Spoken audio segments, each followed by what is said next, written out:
Alhamdulillah. Alhamdulillahil malikil mannan. Ashhadu an la ilaha illallah al-hakimur rahman. Wa ashhadu anna Muhammadar Rasulullah sahibur risalati wal bayan. Allahumma salli wa sallim wa barik ala hadzal nabiyil karim wa ala alihi wa ashabihi wa jami'il muslimin. فيا عباد الله أوصي نفسي وإياكم بتقوى الله فقد فاز المتقون. يقول المولى عز وجل في محكم تنزيله: أعوذ بالله من الشيطان الرجيم. سبحان الذي أسرى بعبده ليلا من المسجد الحرام إلى المسجد الأقصى الذي باركنا حوله لنريه من آياتنا إنه هو السميع البصير. صدق الله العظيم. Tibtum wa taba mamsyakum wa tabawwa'tum minal jannati manzila. Allahumma amin. Ma'asyiral muslimin, jamaah salat Jum'ah rahimani wa rahimakumullah. Siang hari ini dalam munasabah yang thayyibah dan mubarakah, khatib mengajak masing-masing kita melakukan pendekatan introspektif pada dirinya. Seperti apa dalam menjemput peluang kebaikan yang Allah berikan. Karena Allah Subhanahu wa taala dalam setiap fajarnya seolah-olah mengulang-ulang firman surat At-Takwir, was-subhi idza tanaffasa, demi waktu subuh ketika bernafas. Setiap pagi Allah memberikan peluang yang sama kepada hamba-hambanya.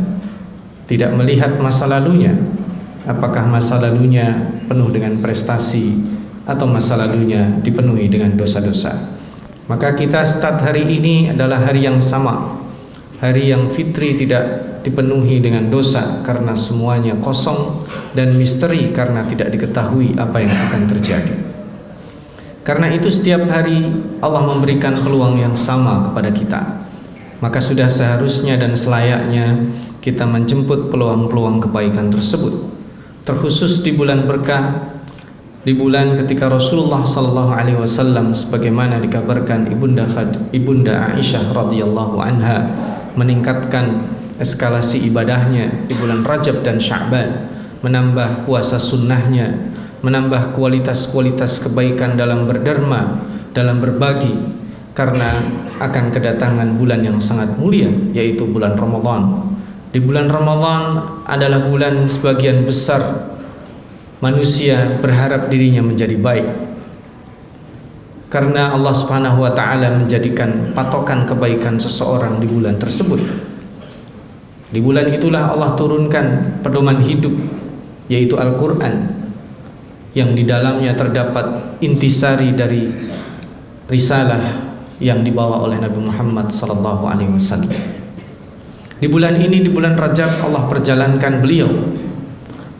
Perjalanan yang sangat luar biasa, karena bukan hanya perjalanan yang menembus dari satu tempat ke tempat lain, tapi ini adalah perjalanan lintas masa, melewati berbagai lini masa. Bahkan beliau dibawa ke satu masa yang tidak ada endingnya, karena beliau bisa melihat dengan jelas apa yang akan terjadi nanti di surga, di neraka, dan perjalanan-perjalanan yang menuju ke sana. Barangkali secara saintifik itulah yang disebut dengan teleportasi. Teleportasi itu memungkinkan dilakukan karena sudah terbukti Rasulullah SAW diperjalankan di masa depan. Allah Subhanahu wa taala akan sangat memungkinkan memperjalankan kita di masa depan, akan tetapi tidak dikembalikan di masa lalu. Karena ada hikmah, seseorang tidak dikembalikan ke masa lalu karena dia dinilai dengan perbaikan masa depannya. Kita yang hari ini berusia di usia tertentu tidak akan mungkin kembali ke masa lalu. Ketika kita berusia 30, tidak mungkin kita kembali ke 25. Demikian juga ketika kita 40, tidak mungkin kita akan kembali pada usia sebelumnya, karena kita dididik untuk selalu melihat masa depan. Masa depan yang kita lihat tidak dibatasi oleh waktu dan usia, karena Allah menggambarkan masa depan sesungguhnya adalah kekekalan hidup. Di dalam Al-Quran, redaksi masa depan selalu disebut khalidina fiha, kekal selama-lamanya. Yang menjadi problem kekekalan tersebut adalah bagaimana kita menyiapkannya. karena tidak semua khalidina fiha itu berkonotasi positif. Ada saja orang yang khalidina fiha di neraka jahanam, berada dalam kesengsaraan, dan juga ada khalidina fiha, seseorang akan kekal di dalam kebahagiaan masa depan. Mudah-mudahan kita termasuk orang-orang yang dibahagiakan dan kekal dalam surga Allah Subhanahu wa taala. Hadirin ma'asyiral muslimin, jamaah salat Jumat rahimani wa rahimakumullah. Perjalanan Isra Mi'raj sebagian besar kita menadaburinya adalah dari satu tempat ke tempat lain, padahal sesungguhnya ini adalah perjalanan yang sangat luar biasa. Mendapat misi khusus Rasulullah sallallahu alaihi wasallam untuk mendapatkan sebuah perintah salat secara langsung tanpa perantara. Dan itu sudah diartikan karena beliau diberangkatkan dari masjid, ditransitkan di masjid. Subhanalladzi asra bi'abdihi lailan minal masjidil haram ilal masjidil aqsa. Allah Subhanahu wa taala sebenarnya akan sanggup memperjalankan beliau start dari rumahnya. Tetapi kenapa dimulainya dari Masjidil Haram? Itu adalah message penting. Artinya masjid yang bukan hanya sekedar tempat. Dalam bahasa Arab, masjid itu memang berarti tempat sujud, tetapi sesungguhnya masjid itu adalah kondisi seseorang bersujud kepada Allah. Demikian juga Allah sebenarnya juga sanggup dari Masjidil Haram langsung dipanggil ke suatu tempat yang diinginkannya. Tetapi makna Allah mentransitkan beliau di Masjidil Aqsa juga penuh dengan makna dan hikmah. Dari Masjidil Haram ke Masjidil Aqsa, posisi Masjidil Haram dan Masjidil Aqsa sama-sama pentingnya karena merupakan orbit keberkahan bagi semua umat Islam. Masjidil Haram adalah masjid bersejarah yang dibangun oleh ayahanda Ibrahim alaihissalam, dan ritual pembangunan itu bukan sekedar dibangun dengan bangunan-bangunan dan alat-alat atau sarana-sarana materi tertentu, tetapi Masjidil Haram dijadikan sebuah orbit keberkahan karena nuansa perjuangan sujud kepada Allah Subhanahu wa taala yang demikian dahsyatnya. Demikian juga Masjidil Aqsa disebut Al-Aqsa karena jauh. Perjalanan dari Masjidil Haram ke Masjidil Aqsa tidak dekat, tapi sesungguhnya disebut Aqsa karena masjid itu menjadi terasingkan, jauh dari hati umat Islam hari ini, karena Masjidil Aqsa seolah-olah berjuang sendiri ketika dinistakan, seolah-olah terasingkan karena jarang dibicarakan, seolah-olah tidak pernah ingin diketahui sejarahnya, padahal semua para nabi selalu singgah di Masjidil Aqsa. Jika dia tidak lahir di sana, maka dia wafat di sana. Jika dia tidak lahir dan tidak wafat, maka dia diperjalankan di sana, atau dia hidup di sekitar sana, atau dia mendapatkan tugas untuk berada orbit dakwahnya di sekitar Masjidil Aqsa. Maka pentingnya posisi kita mengenal masjid-masjid itu juga tidak kalah pentingnya kita mengenal masjid kita, termasuk masjid kita berada hari ini. Bahwa masjid sesungguhnya diciptakan Allah Subhanahu wa taala menjadi spesifik bagi umat-umat sebelum Nabi Muhammad, dan kemudian diperluas karena Rasulullah sallallahu alaihi wasallam bersabda, "Ju'ilat liyal ardu masjida." Allah menjadikan seluruh bumi adalah masjid. Itu pertanda bahwa sesungguhnya kita bisa melakukan sholat dimanapun saja, di hotel, di pelataran, di atas rumput, di atas kendaraan, itu adalah masjid. Lalu apakah dengan demikian masjid-masjid yang berbentuk fisik itu tidak berarti? Tentu saja tidak. Keberadaan masjid hari ini sangat penting. Masjid sesungguhnya adalah orbit peradaban, tapi lebih penting dari itu masjid adalah tempat mendapatkan kemakmuran spiritual. Innama ya'muru masajidallah. Sesungguhnya orang-orang yang sanggup memakmurkan masjid adalah man amana billahi wal yaumil akhir. Orang-orang yang memiliki pandangan futuristik yang tidak dibatasi, beriman kepada Allah dan hari akhir, memiliki pandangan yang tidak dibatasi oleh usia dan waktu, karena dia beriman kepada hari akhir. Orang yang beriman kepada hari akhir adalah orang-orang yang sanggup menghadirkan kemakmuran spiritual. Karena itu tugas takmir masjid bukan sekedar memakmurkan fisik, bukan sekedar kemudian menghadirkan kegiatan-kegiatan yang ada di dalam masjid atau di sekitar masjid, tapi juga membuat kondisi bahwa orang-orang yang datang di masjid mendapatkan kemakmuran spiritual. Kemakmuran spiritual itu sangat mahal harganya, karena Allah mendidik kita di dalam membaca suratul Fatihah, surat yang kita dapatkan yang harus dibaca dalam setiap sholat itu sangat dahsyat maknanya. Karena setelah kita memuji Allah, mengakui kebesarannya, kita diajak berdialog langsung kepadanya. Tidakkah kita membaca suratul Fatihah itu berbunyi iyyaka na'budu wa iyyaka nasta'in, hanya kepadamu, padahal sebelumnya Allah mengatakan bismillah, alhamdulillah, ya, ar-Rahman, maliki yaumiddin. Itu adalah bentuk kata ganti ketika.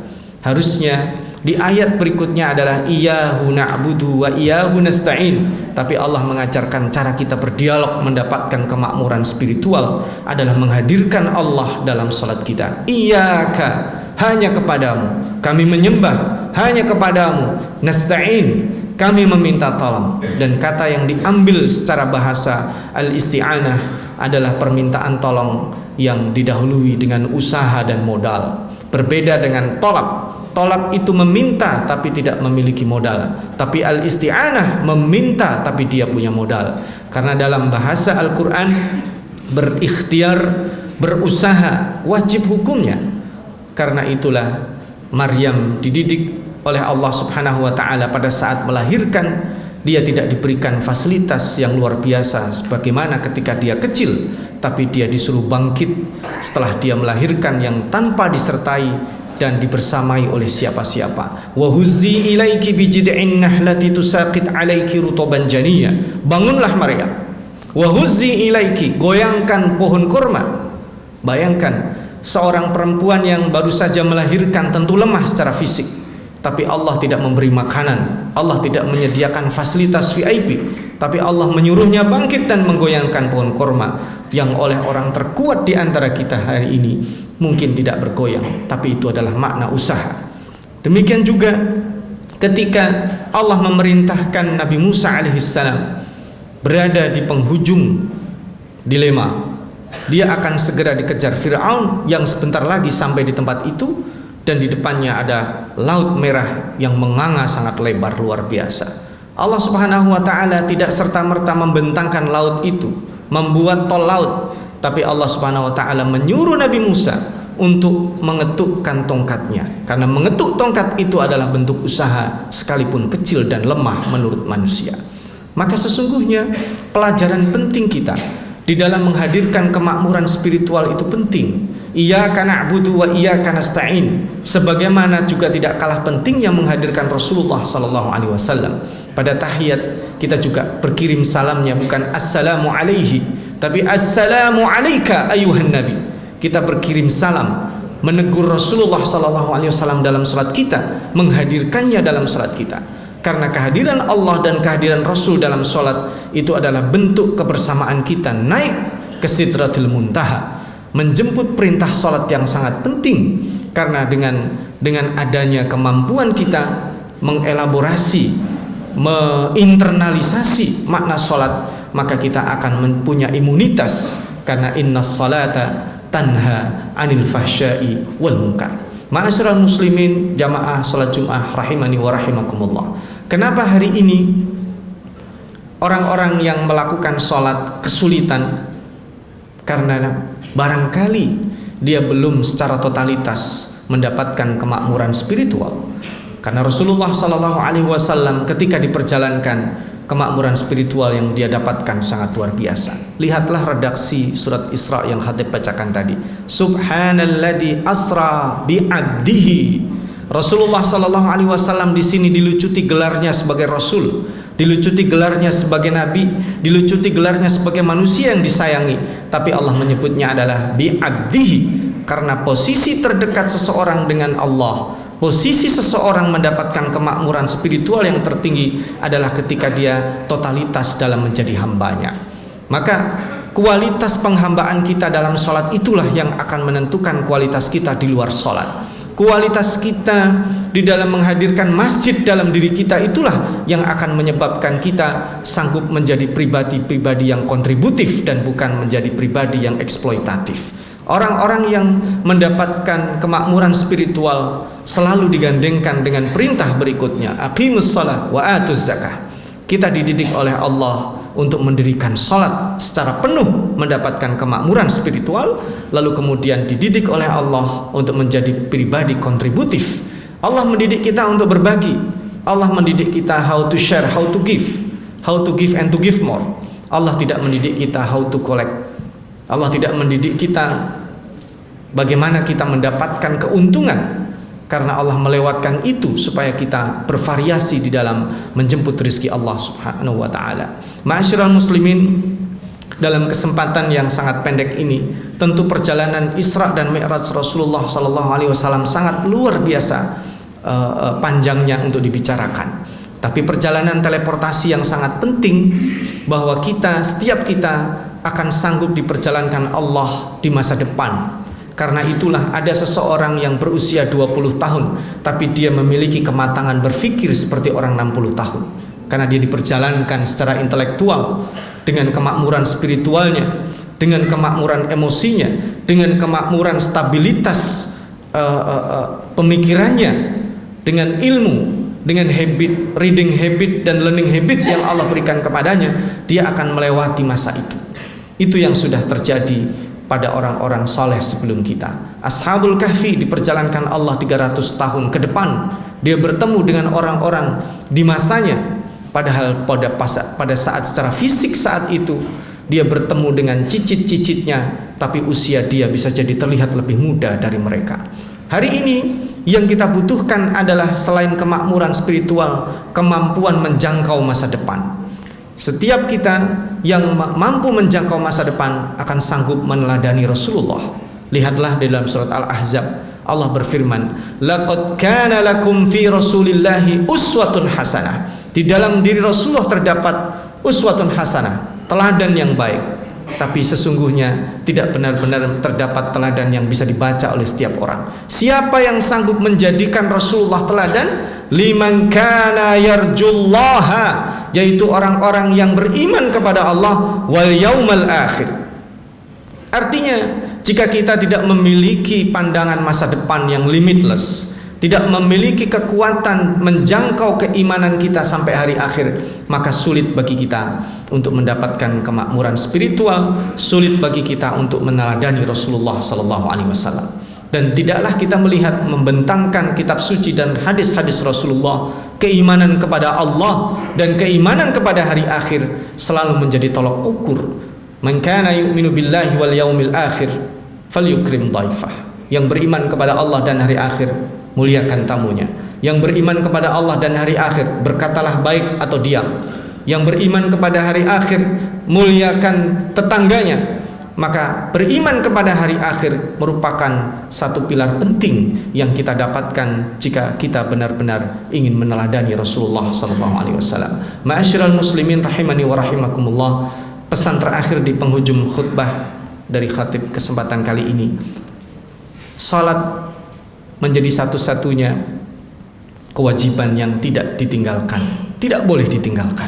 Dalam keadaan mukim kita diwajibkan salat, dalam keadaan musafir kita diwajibkan salat, dalam keadaan sehat kita diwajibkan salat, dalam keadaan sakit kita juga diwajibkan salat, dalam keadaan tenang diwajibkan salat, dalam keadaan takut, dalam keadaan perang, dalam keadaan suasana apapun, salat menjadi ibadah yang tidak bisa ditinggalkan. Karena pentingnya posisi salat itu adalah menjadi media tersampainya kemakmuran spiritual kita, yaitu menjangkau totalitas penghambaan kepada Allah. Dan pada saat kita mendapatkan totalitas Abdullah tadi itu, kita sanggup bertasbih kepada Allah Subhanahu wa taala dan mengakui kemahasuciannya, dan kelak kemudian kita benar-benar menjadi hambanya yang didengar, hambanya yang dilihat dan kemudian dibalas oleh Allah. Seperti di penghujung surat Isra, innahu huwas samiul basir.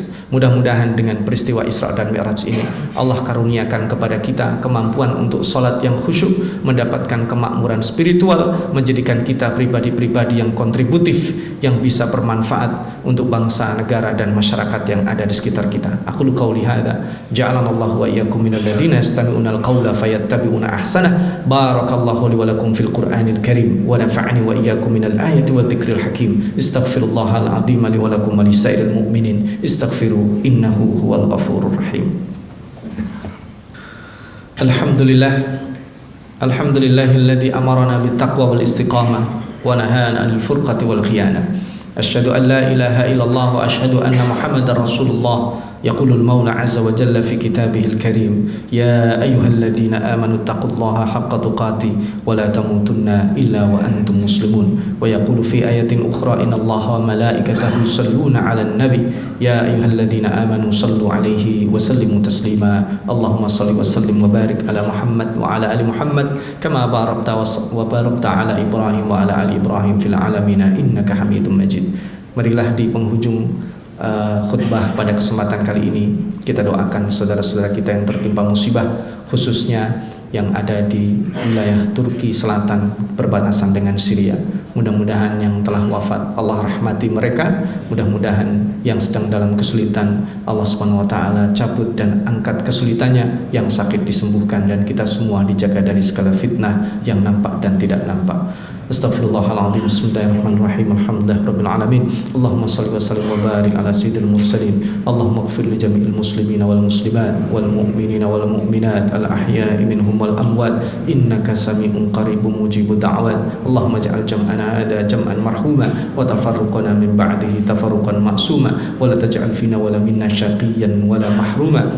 Allahumma farij kurubal muslimin. Allahumma farij kurubal muslimin. Allahumma farij kurubal muslimin. Allahumma ansur ikhwanana ad-du'afa wal mustad'afin fi Turkiya wa Suriya wa Indonesia wa jami'i buldanil muslimin. Allahumma ansurna 'alal qaumidh dhalimin. Allahumma ansurna 'alal qaumil fasiqin. Allahumma ansurna 'alal qaumidh dhalimin wal fasiqin. Rabbana hab lana min azwajina wa dhurriyyatina qurrata a'yun waj'alna lil muttaqina imama.